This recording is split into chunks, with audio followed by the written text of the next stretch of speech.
ভয়ঙ্কর একটা জিনিস।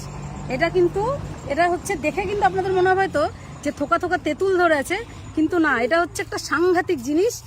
শীতের মরশুমে পিকনিক করতে যদি জঙ্গলে যান, খুব সাবধান এই বস্তুটার থেকে, কিন্তু প্রচণ্ড সাবধানে থাকতে হবে। কেননা এই সময় কিন্তু জঙ্গলে প্রচুর পরিমাণে এটা হয়ে থাকে। এটা হচ্ছে আলকুশি। আমি আগেও এর ভিডিও দেখিয়েছিলাম, আবারও এটা কিন্তু মানে একটা সতর্কতামূলক ভিডিও, যে অনেকেই কিন্তু জঙ্গলে এই সময় পিকনিক করতে যায়, দেখে ভাববেন যে কি একটা হয়ে আছে, তেঁতুল ভাবতে পারে কেউ। তো এটা কিন্তু একটা সাংঘাতিক জিনিস আলকুশি।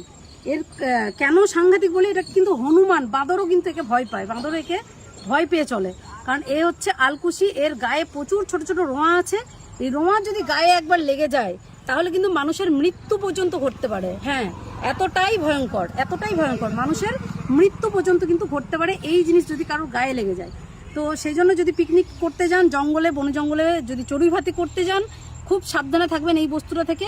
এটা কিন্তু একটা শিম গোত্রীয় গাছ। এর পাতাগুলো হচ্ছে শিমের পাতার মতন হয় পুরো, দেখে মনে হবে তেঁতুল পেকে ঝুলছে, কিন্তু না, এটা হচ্ছে আলকুশি।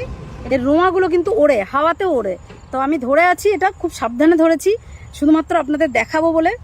যদি কখনো ভুলবশত এটা লেগে যায় গায়ের মধ্যে, শরীরের সংস্পর্শে যদি চলে আসে, তো খুঁজবেন গোবর।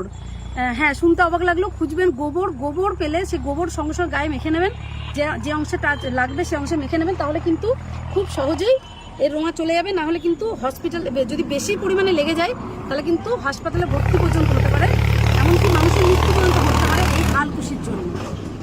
যেহেতু এটা একটা লতানে জাতীয় উদ্ভিদ, এটা কিন্তু জঙ্গলে বিভিন্ন গাছের মধ্যে জড়িয়ে জড়িয়ে থাকে।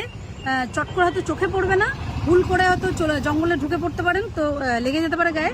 খুব সাবধানে থাকবেন। এটাকে ভালো করে দেখো, এখানে প্রচুর হয়েছে, প্রচুর, মানে এত আলকুশি আমি একসাথে কোথাও দেখিনি, এত হয়েছে এখানে, প্রচুর হয়েছে। আর এইসব এলাকায় কিন্তু শীতকালে বহু মানুষ আসে পিকনিক করতে, যে অনেকে জঙ্গলে পিকনিক করতে ভালোবাসে।